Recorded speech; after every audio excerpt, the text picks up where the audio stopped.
Olá a todos, uma alegria poder iniciar aqui o nosso podcast Juridioquê. Eu sou a Jéssica Mota, eu sou advogada, sou professora universitária e nós queremos, com o Juridioquê, traduzir o direito para você. Você que é estudante, você que é profissional do direito, você que é profissional, cidadão de qualquer área que queira entender um pouquinho mais sobre o direito, sem complicações, sem juridiquês, sem linguagem jurídica muito rebuscada. O objetivo desse podcast é esse: traduzir o direito para você, todo aquele conteúdo que parece óbvio, mas não é, e que você sempre quis entender. Eu sou uma fã de simplificação do direito e vou trazer nesse podcast vários convidados especialistas em áreas específicas do direito para também, comigo, traduzir um pouquinho desses conceitos específicos de cada área. E hoje, no nosso primeiro programa, eu não poderia ter honra maior que receber ele, o doutor Alexandre Dittersburg, ele que foi meu professor na universidade aqui na UNOESC em Joaçaba, mestre em ciência jurídica, advogado, juiz de direito por 27 anos, professor universitário, escritor, faixa preta e professor de judô e aikido. Professor Alexandre, muito obrigado por aceitar o convite. E devo dizer aqui que o motivo do convite foi porque lá no Direito Civil 1, quando o senhor me deu aula, naquela expectativa, naquela ânsia da primeira aula com um professor que era um juiz renomadíssimo na nossa região, aquela preocupação de será que nós vamos entender tudo que ele vai dizer? E o que nos chamou a atenção muitíssimo desde o início foi: como pode um profissional com tanta profundidade e conhecimento jurídico ser tão simples e ser compreendido? E eu entendi que esse é o objetivo do direito no final das contas. É que nós possamos fazer o direito ser compreendido para aquele que é o objetivo final do direito, que é o cidadão. Então o senhor é um exemplo para mim, sempre foi, e por isso que o senhor é o primeiro convidado do nosso podcast, o Juridioquê. Obrigado por ter aceito, professor. Obrigado, professora Jéssica. É uma grande alegria estar aqui, uma grande alegria também poder chamar agora de professora, ex-aluna, e saber que algumas palavras e algumas aulas, como marcam os professores, os alunos, né? Assim como professores também me marcaram, e fico muito honrado com as tuas palavras. E é uma grande alegria estar aqui com vocês para a gente conversar um pouco, então, sobre esse linguajar jurídico, às vezes muito técnico e pouco acessível à população. E esperamos que a nossa conversa possa esclarecer muitas dúvidas e os porquês para muitas pessoas. Exatamente. E nós começamos já com o primeiro jargão, que é o tal do juridiquês. Nós escutamos muito, em especial as pessoas que não são do mundo jurídico, dizer assim: por que vocês vêm com esse juridiquês todo? O que é esse juridiquês? São os termos, a linguagem jurídica que é própria do direito e que nós vamos ter na medicina, que nós vamos ter na psicologia e que nós vamos ter em outras áreas. Mas por que o uso do juridiquês exacerbado pode ser um problema, professor? Como é que o senhor vê esse uso exagerado nos ambientes jurídicos e fora dele? E qual que é o problema disso para o cidadão comum? Bom, esse juridioquê que a gente fala, eu acho que poderíamos dividi-lo em duas partes. A primeira delas são as palavras na nossa língua portuguesa e que são palavras técnicas na área jurídica, mas que todos entendem porque são palavras em português, né? Apenas não entende o significado. Uma segunda divisão que eu faria, que seriam aquelas palavras normalmente latinas, expressões latinas, que nós juristas usamos muito também. Né? As expressões latinas, elas têm um motivo para serem tão utilizadas no nosso direito. O nosso direito basicamente tem origem no direito romano, né, na língua latina. Então, muitas das expressões nós herdamos desse direito romano, que é a base do nosso direito. Mas por que se usa essas expressões? Tem um motivo também. Quando você usa uma expressão latina, com uma palavra ou duas palavras, ela encerra às vezes um significado grande. E quando você está escrevendo uma peça ou de defesa, contestatória, uma petição inicial, ou eu, como juiz na sentença, usar uma expressão dessas latinas, eu estou economizando às vezes 2 ou 3 linhas de palavras em português. Então, por esse motivo, né, utilizou-se por muito tempo, né, hoje menos, essas expressões latinas e que tem muito menos acesso, significado para as pessoas que não são da área do direito. Né? Como a professora falou antes na abertura, todas as profissões têm as suas palavras, o seu linguajar técnico, e que só uma outra pessoa da mesma área que vai entender bem. Muito bem. Feita essa explanação inicial desses 2 níveis de juridiquês que nós temos, por que se usava tanto e por que hoje, né, se questiona tanto essas expressões e o uso dessas palavras e que dificulta o acesso, a compreensão das pessoas do que está acontecendo num processo judicial. Há 20 anos atrás, vamos dizer assim, todo o nosso processo, que é aquele documento que tem todos os documentos que envolvem um processo, desde um pedido inicial, se for o criminal, a acusação, a defesa, as provas. Vamos começar aqui com a tal da petição, né? A petição Petição nada mais é do que um pedido, né? Em que eu digo quais foram os fatos, o que aconteceram, demonstro o meu direito, trago as provas e peço ao juiz. Exatamente. Com base no que está escrito aqui, doutor juiz, eu quero que o senhor diga se eu estou certo ou se estou errado em comparação com outra pessoa que também vai ter o direito, né, para contestar e para responder aquela petição. Exato. E quando, né, o advogado, que é o representante de uma das partes, faz essa petição, esse pedido ao juiz, o juiz vai fazer um despacho, né, uma decisão. E Despacho é uma decisão. Exatamente. Né, tudo isso, antigamente, era feito a máquinas, né, de escrever, eletrônicas, enfim, era impresso.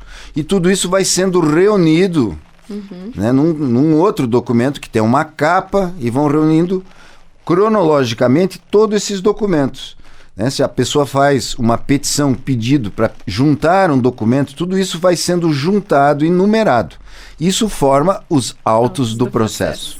Né? Toda essa documentação que as partes vão juntando e as decisões do juiz, e vai terminar então com a sentença do juiz, que também é juntado nesses autos do processo. Muito bem, nesta época em que o processo então era físico, tudo era em papel, impresso, as pessoas praticamente não tinham acesso a essa documentação do seu processo.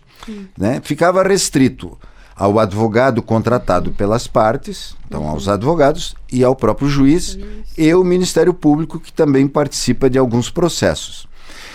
O advogado, uma das funções do advogado é traduzir tudo o que está acontecendo no processo para as partes.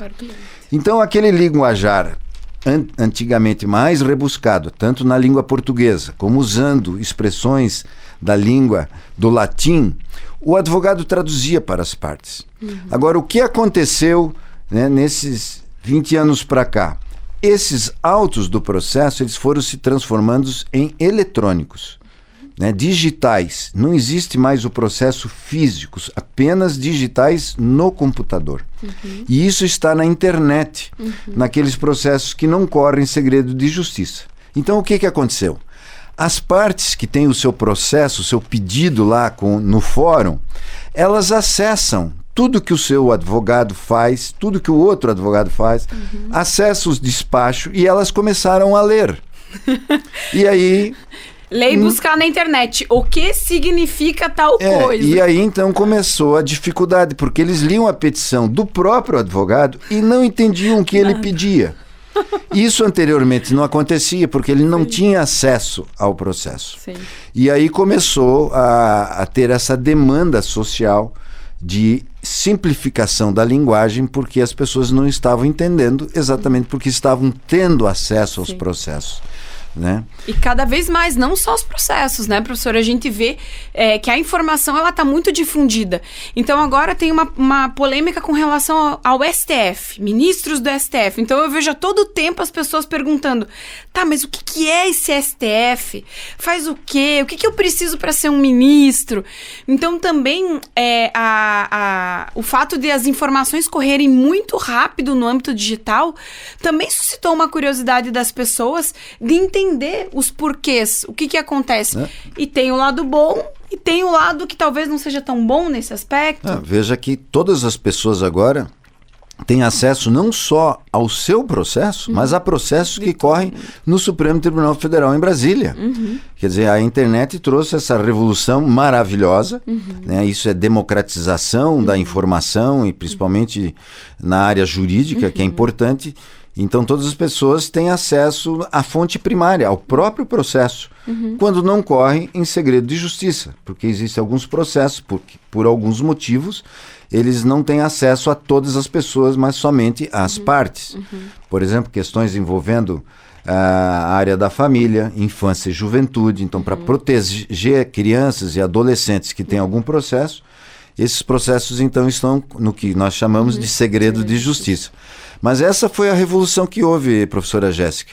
Então houve uma necessidade, está havendo uma necessidade de nós juristas, advogados, juízes, promotores, simplificarmos a nossa linguagem.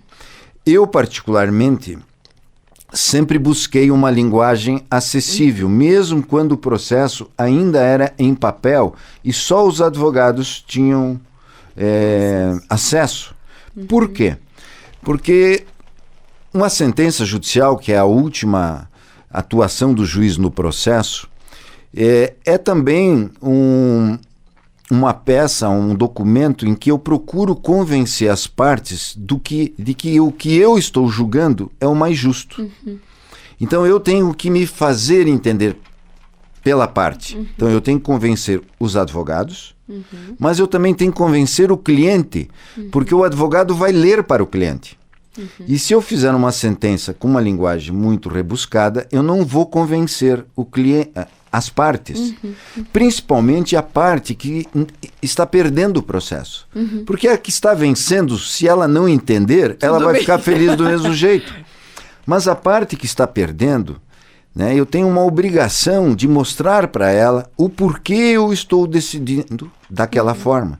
E para isso eu tenho que usar uma linguagem mais simples.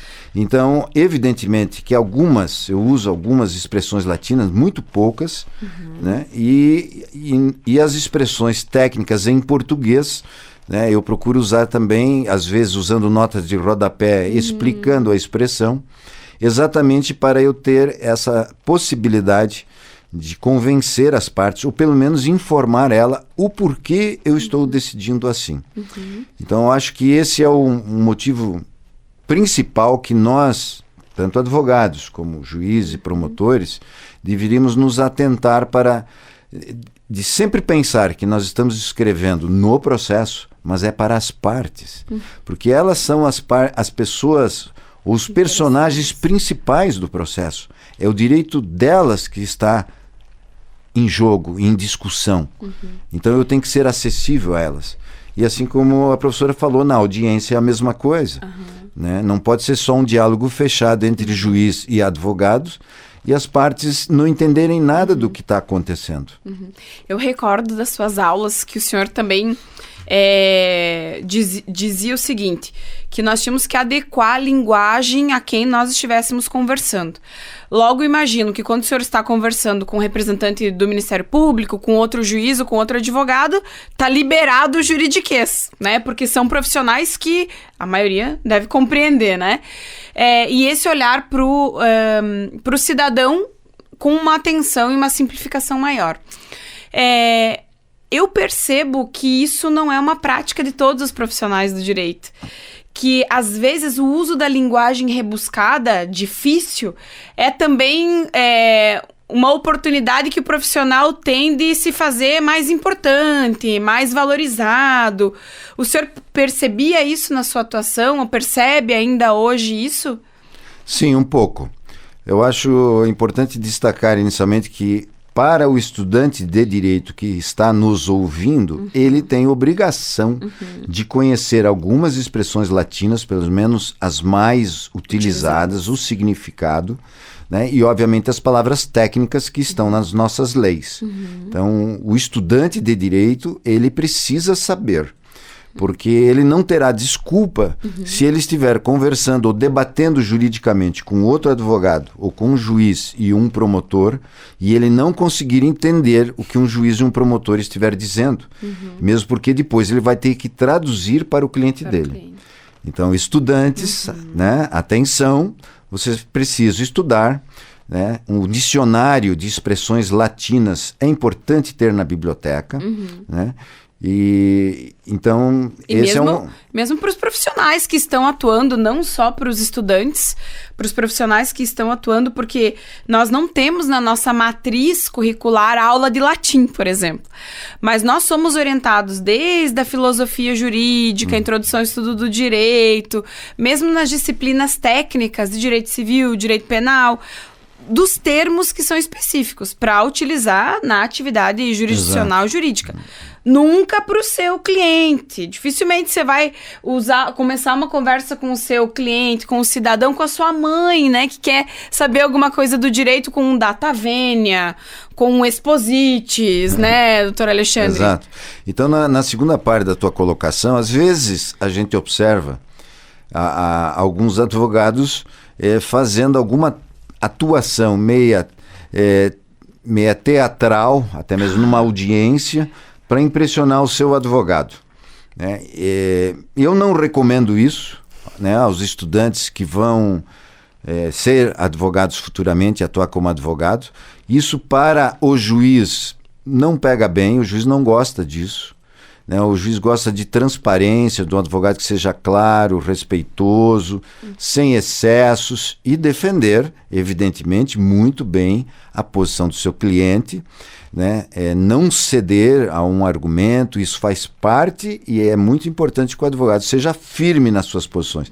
Mas fazer excessos para fazer uma cena para o seu cliente e se valorizar, isso na verdade pode até o cliente ficar satisfeito com o seu advogado um pouco mais barulhento, mas para o juiz, para outra parte, ou para o promotor, isso evidentemente não soa bem, né? E não vai surtir um efeito positivo.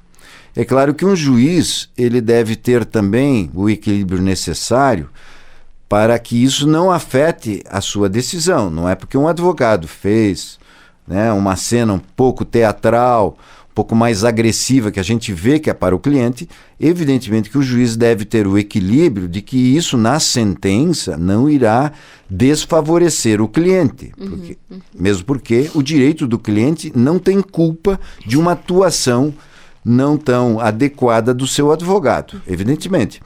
Mas em termos de convivência profissional entre advogados, juízes e promotores, né, não há necessidade desse tipo de comportamento, mas a gente observa às vezes isso acontecendo. Professor, outra coisa que eu recordo muito é que também quando era sua aluna, uma vez nos corredores da universidade, a sua filha estava nos corredores com o livro O Mundo de Sofia. Era um livro gigante, ela era pequenininha, não sei, devia ter uns 10, 11 anos. E a maioria dos estudantes de direito nunca tinha ouvido falar naquele livro, né, que falava da filosofia, das religiões. E ela, toda pequenininha, com aquele livro gigante, sentada nos corredores, lendo enquanto o professor dava aula. E outra coisa que me recordo muito, assim, para os estudantes que estão nos ouvindo, para os profissionais do direito, o professor falou da linguagem que é latina, ok, que a gente precisa estar atento, mas tem a linguagem que é da nossa língua e que muitas vezes um leitor assíduo, mesmo não sendo um profissional do direito, consegue compreender em razão da dedicação à leitura. E nós percebemos isso também dos profissionais que não são do direito. Um bom leitor é capaz de compreender uma linguagem, não é, professor? Eu lembro que isso o senhor marcava muito também nas suas aulas. Com certeza. A cultura geral da leitura e até no auxílio de escrever bem. Né? Uma pessoa que gosta de ler livros, ela naturalmente escreverá melhor do que uma pessoa que não lê muito, né? E aí qualquer tipo de literatura. O ler ajuda até a escrever bem. Sim. E evidentemente na cultura geral. O profissional do direito, ele tem que ser uma pessoa muito versátil. Porque, por exemplo, quantos processos que eu julguei de dano médico, né? Pedindo indenização por algum erro médico. Você precisa se familiarizar um pouco com a linguagem da doutrina médica. Sim. Né? Eu precisei ler livros, né, de doutrinas médicas para dar sentenças nesta área. Então, se é uma área técnica da engenharia civil, você vai ter um laudo de um engenheiro civil, às vezes ele vai usar algumas linguagens técnicas necessárias para o seu laudo, e nós, operadores do direito, vamos ter que buscar o significado. Então, isso é uma das coisas bonitas do direito, porque ele recebe atuação de todas as áreas. Né? Nós podemos ter processo em várias áreas. Na área da psicologia, né? Nós temos psicólogos no fórum que emitem laudos psicológicos, por exemplo, nos processos da área da família. Eu tenho que me envolver um pouco no linguajar da psicologia. Então, essa é uma das coisas bonitas do direito, né? Que nos faz transitar em várias áreas. E nós temos que ser versáteis. Então, a leitura, como a professora falou, é fundamental. Eu tava aqui, quando a gente foi pesquisar para falar sobre juridiquê, sobre juridioquê, pesquisando os termos que são bem comuns no direito. Alguns deles o professor até já explicou aqui, os autos do processo, e todo mundo fala, mas auto do processo, né? O que é isso? Despacho, até vira piada, né? Vira meme, o que é um despacho do juiz? E tem alguns termos que eles são bem comuns para a área jurídica e que os cidadãos também querem entender. E não são termos que são tão complexos. Assim, o professor falou de petição inicial, parece mais difícil do que é e não é. E como eu ministro aula para o primeiro semestre de Direito, nós vamos falar de jurisprudência. Então, jurisprudência sempre é um termo que tá na mídia, né, a jurisprudência do Tribunal de Justiça.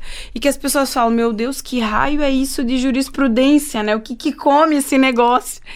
E para nós é tão comum, porque é um termo que lá no primeiro semestre a gente já aprende e fica repetindo isso. E as pessoas falam, tá, mas o que é jurisprudência? Então, o professor percebe isso, ou percebia também na sua atuação como juiz, termos que para nós, assim, são comuns, como é o caso de jurisprudência, que a gente já vai traduzir, e que acaba que na nossa atividade passa batido, porque são termos que pra gente são tão comuns, né? Outra coisa que o pessoal fala, qual que é a diferença de fórum e juiz do foro? Porque eu lembro que o senhor muitas vezes era juiz do foro. Mas qual que é a diferença? É fórum, é juiz do fórum, é juiz do foro? Tantos termos que pra gente parecem bobagem, né? E que as pessoas não entendem. Exato. Às vezes até nós, como professores, principalmente das primeiras fases, a gente utiliza algumas expressões tão naturalmente e não consegue imaginar que o aluno não entendeu nada. Então, por exemplo, tem alunos, eu acho que é a grande maioria, por exemplo, alunos do direito, em que o pai não é advogado ou da área do direito, nem a mãe, não teve também um avô. Então, ninguém da família próxima é da área jurídica. Ele ingressa na faculdade, ele não sabe nada. Que foi o meu caso quando eu entrei na faculdade de Direito. Eu também. Eu não tinha noção nenhuma, porque nenhum familiar meu era dessa área. Então, nunca se conversou sobre assuntos jurídicos e algumas expressões. Né? Então, é diferente de um aluno que vem de uma família de vários advogados, juízes, que aquele assunto circula nos almoços e jantares familiares e ele já tem conhecimento de alguma coisa. Então, eu, por exemplo, eu levei mais de um ano, né, para imaginar o que era um auto do processo na faculdade. Até que um dia o professor levou, botou na mesa e disse, isso é um auto do processo. Eu falei, nossa, então é isso. Né? É isso aí. Né? Aí ele abriu aqui, ele pegou um do fórum, né? Aí ele abriu, isso aqui é um mandado. Aí a gente, isso que é um mandado, que eles estavam falando há tanto tempo e ninguém entendia. Então todo aluno, né, que não vem de uma tradição familiar jurídica, ele passa por essa dificuldade e evidentemente que as pessoas em geral passo Sim. pela mesma dificuldade, Sim. né? E hoje, com a internet, é tudo mais fácil. Mas mesmo que alguém busque a definição de jurisprudência na internet, talvez não consiga se Não. familiarizar. Então, eu vou dizer aqui para vocês, de um jeito bem simples, que jurisprudência é um conjunto de decisões de juízes de instância superior. Então, nós temos o juiz da comarca, que é lá da cidade que você mora, onde tem o fórum, que decidiu uma situação. Se as partes uma que perdeu ou mesmo a que ganhou ainda queira reivindicar uma nova decisão, pode pedir por um juiz de uma instância superior se esgotou ali. Esse conjunto de decisões de uma instância superior a gente chama de jurisprudência, de um modo bem simples. Talvez a pessoa procure na internet, mesmo com a definição da internet, tá, mas como que é isso na prática, né? O que é? O mesmo mandato. Estávamos falando essa semana da diferença de mandado e mandato. E aí eu falei para os alunos, às vezes eu uso uns exemplos que depois podem até me comprometer, mas assim, por exemplo, fulaninho é bem mandado pela mulher. O cara nunca vai esquecer que mandado é uma ordem, né? Perfeito. Que é diferente de mandato, que é um período de cargo eleitoral, o período que eu exerço uma atividade, como é o mandato do prefeito. Às vezes eu uso essas alternativas para poder aproximar do estudante um conceito mais real do que é aquele termo, né, professor? Um exemplo sempre ajuda você a compreender um significado, né? Então, essa criatividade do professor é importante. Porque um exemplo você também grava mais fácil, né? Claro. Então... Eles nunca vão esquecer que o fulaninho é mandado pela mulher, né? Que é a ordem de execução. Outro termo que é muito comum e que eu lembro que eu era estudante e não fazia a menor ideia de como que funcionava era o tal do trânsito em julgado. E é muito comum, né? Tanto juízes quanto advogados falam, não, porque quando transitar em julgado, trânsito em julgado, meu Deus, que trânsito é esse, gente, né? E nada mais é do que uma decisão de que não se cabe mais recurso, né, professor? Perfeito, exatamente. Quando uma sentença judicial, por exemplo, quando o juiz da comarca que prolata uma sentença, ele termina o processo. Mas é possível haver recurso, né? Então vai para uma... que a gente não concorde e diga, não, tem alguma coisa ainda que eu posso mudar nessa situação. Exato. E aí recorre para uma instância superior, no nosso caso aqui é Florianópolis, o Tribunal de Justiça. Lá, então, são 3 juízes que vão revisar essa sentença de acordo com o recurso da parte. Então, isso é muito bom, porque aqui na comarca o juiz decide sozinho.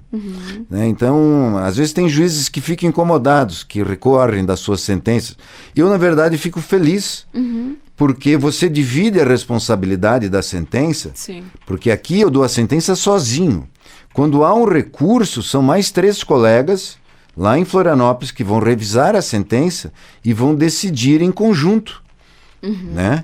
Cada um vai dar o seu parecer, né? Pode ser os 3 no mesmo sentido ou 2 num sentido e 1 no outro, 2-1. Então isso para nós é muito reconfortante quando alguém recorre, né? E a sentença vai lá, ou ela é confirmada ou não, ou em parte. Né? Então isso que... E quando não há mais recurso, então, nós temos o tal do trânsito em julgado, ou seja, aquela decisão é definitiva para aquele caso. Se a professora Jéssica me permite fazer um link aqui com a jurisprudência, para o pessoal entender. Então, então, a jurisprudência é esse conjunto de decisões em casos semelhantes, no mesmo sentido, né? Dos tribunais, como a professora Jéssica falou. Tá, mas qual é a função dela? Então, nós temos que pensar que os advogados, o juiz, enfim, ele vai fundamentar a sentença nas normas jurídicas. Né? Nas normas jurídicas. As normas jurídicas é uma expressão genérica que abrangem várias categorias de normas jurídicas. A mais conhecida é a lei. Né? A lei pode ser municipal, estadual, federal. Então é a lei.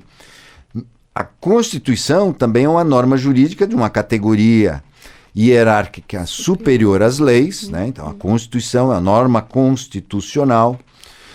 E nós temos outras espécies de normas jurídicas, né?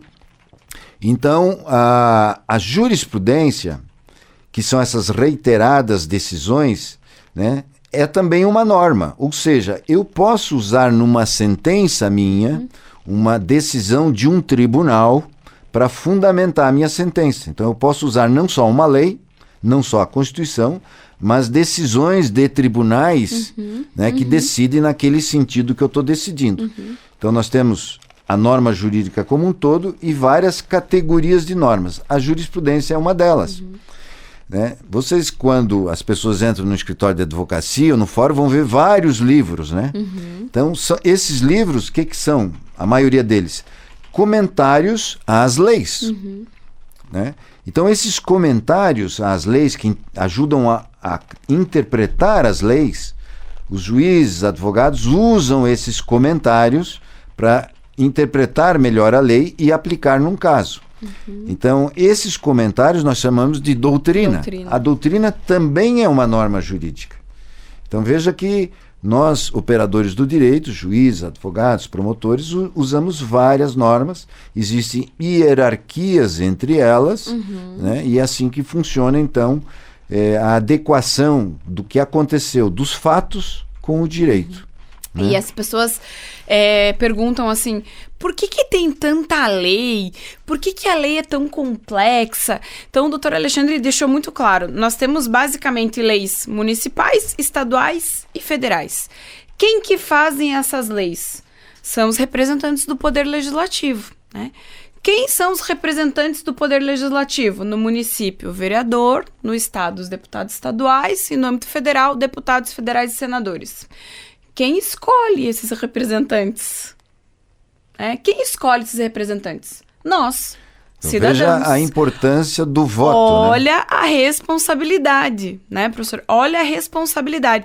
Então, se nós temos uma condição exagerada de leis, ou leis que são mal escritas, leis que são injustas, leis que têm defeitos, isso começa lá atrás.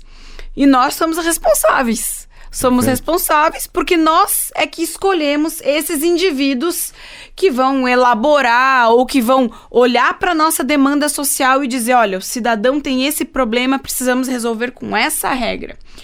Porque, no fundo, esse é o objetivo da lei. É fazer com que a nossa vida em sociedade seja possível, seja pacífica, seja boa, seja coerente, seja feliz. Veja que o núcleo social, que a gente diz a célula da sociedade, é a família. Né? É possível uma família, né, ser próspera, com boa educação dos filhos, se não houver uma organização e normas, né, aplicadas pelo pai e pela mãe que organize aquela família. Não, toda família tem suas regras, suas normas. Uma sociedade maior não pode ser diferente.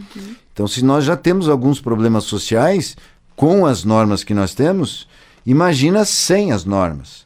Né? Então, realmente, o direito é absolutamente necessário para a sociedade progredir com um certo equilíbrio, estabilidade, harmonia, enfim.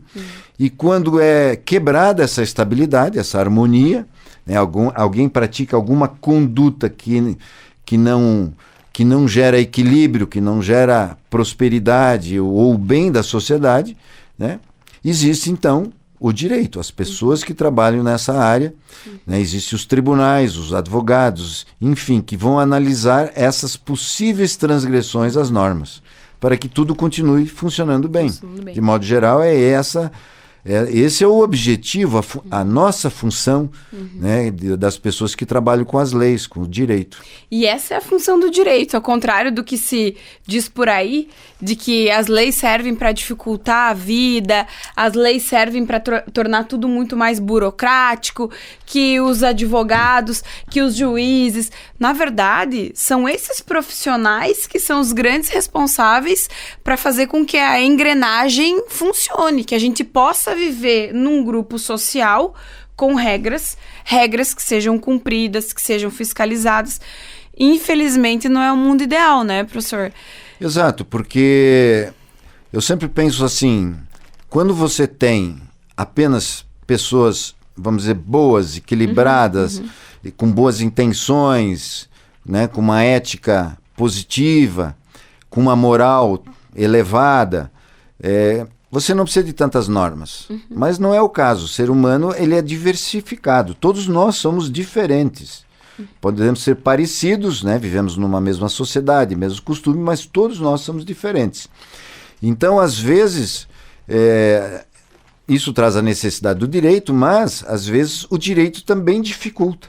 Né? O Brasil passou por muito tempo, e ainda, hoje menos, né? Mas com muitas normas, com muita burocracia. Burocracia é o excesso de normas que dificulta o cidadão a praticar determinados atos. Então, veja, por exemplo, há uns anos atrás, a carteira de motorista. Como era difícil você renovar a carteira de motorista, ou até mesmo o emplacamento do carro. Há uns 15 anos atrás, praticamente era absolutamente necessário você ter um profissional para fazer isso, que era o despachante. De tão complicado e demorado que era.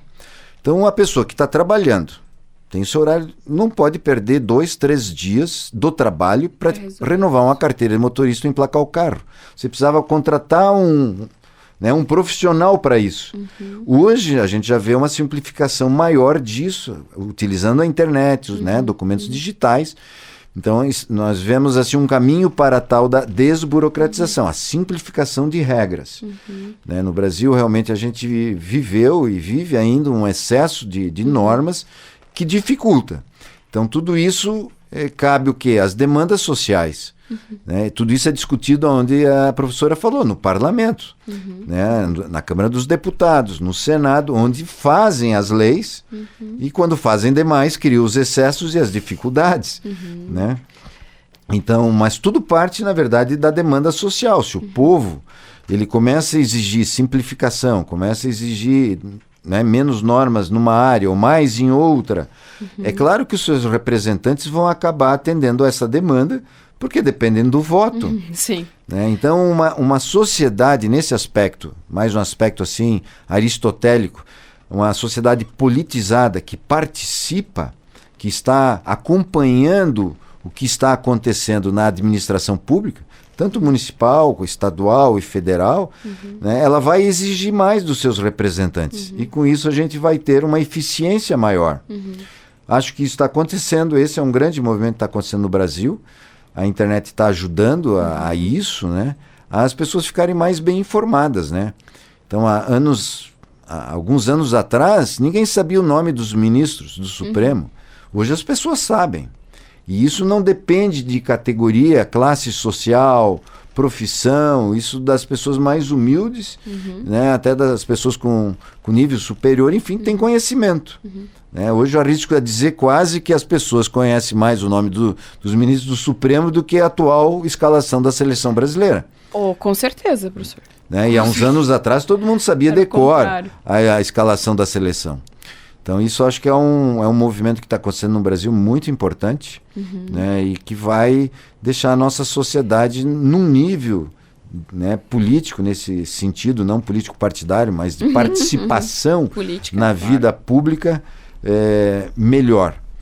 Porque a gente não pode perder de vista que tanto as leis, o conjunto de leis, o que nós chamamos do direito, mas também o Estado, ele só existe para organizar a sociedade em nome do cidadão. Exato.